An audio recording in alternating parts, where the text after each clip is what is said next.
সাত শিং বিশিষ্ট গরুর সন্ধান মিলেছে কোট চাঁদপুরে। এই অস্বাভাবিক গরুটির ঘটনা এলাকায় জানাজানি হয়, দর্শনার্থীদের ভিড় জমেছে উপজেলার বহরামপুর গ্রামে। গরুর মালিক মোশাররফ হোসেন বলেন, দীর্ঘদিন ধরে আমি গরুটি পালন করে আসছি। এর আগে কখনো গরুর এমন 7টি শিং আমি দেখিনি। তিনি আরও বলেন, গেল 2 বছর আগে গরুটি জন্মগ্রহণ করেন। এই গরুটি স্বাভাবিক গরুর মতোই ছিল। গরুটির বয়স বাড়ার সঙ্গে সঙ্গে শিংও বাড়তে থাকে। নিজেদের গরুর গাভী থেকে প্রথমে বাছুরটি জন্মগ্রহণ করে। আস্তে আস্তে বাছুর বড় হওয়ার সাথে 2টি শিং দেখা যায় তার মাথায়। এর 6 মাস পর দেখা যায় আরও 2টি শিং। এর কয়েক মাস পর দেখা যায় আরও 2টি শিং। বর্তমানে গরুটির মাথায় মোট 60টি শিং শোভা পাচ্ছে। তবে আরও শিং গজাতে পারে বলে মনে করছেন গরুর মালিক মোশাররফ হোসেন।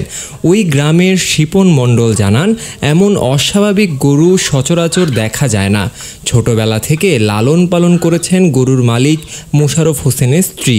এই গরুটির কথা এলাকায় জানাজানি হয়ে পড়ায় প্রতিনিয়ত গরুটি দেখতে দর্শনার্থীরা ভিড় করছেন তাদের বাড়িতে। বিষয়টি নিয়ে কোট চাঁদপুর প্রাণী সম্পদ কর্মকর্তা ডাক্তার জিল্লুর রহমান বলেন, এটা জন্মগত হতে পারে।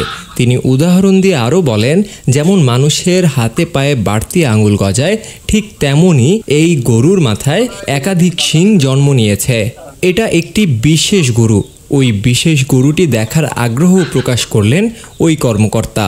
কত দেখবো, আরো দেখলাম, আরো দেখবো। এই দুনিয়ায় আর কি দুনিয়া চলছে এখন, সবই দেখো বাজান। প্রতিদিনই লোক আসে, এই দেখে যায়, সবাই বলে যে কি একটা অবাস্তব জিনিস এরকম। নদীর প্রাণী সম্পদ থেকে লোকজন আসছিল, তারাও এসে তার হচ্ছে একটা সার্টিফিকেটও দিয়েছে এবং তার হচ্ছে প্রাইজও দিয়েছে। আবার দেখা যাচ্ছে বিভিন্ন চ্যানেলের আগে আসছিল, আবার এখন আপনারা আসছেন। যাই হোক, জনাব মোশাররফ হোসেনের যে গরুটা 7 শিংওয়ালা, আমরা সেই গরুটা সম্পর্কে অবগত আছি। তিনি আমাদের অফিস থেকে একটা প্রদর্শনীতে একটা সার্টিফিকেটও তারা পেয়েছিল পুরস্কার হিসেবে। আমরা অফিস থেকে যে ধরনের দেখাশোনা করা দরকার আমরা সেই গরুটা দেখাশোনা করি। তবে বিষয়টা হলো এখানে জন্মগত যে জেনেটিক্যাল যে বিষয়টা থাকে, সেই জন্যই এই শিংটা হয়েছে আর কি। জেনেটিক্যাল অনেক সময় যেরকম হয়, আমাদেরও অনেকে অঙ্গ বেশি হয় আর কি। বিষয়টা হলো সেরকম। এটা যদি জবাই করা হয় বা এটা যদি কেউ মাংস খায়, তাহলে এটা স্বাস্থ্যগত কোনো ঝুঁকি এখানে থাকবে।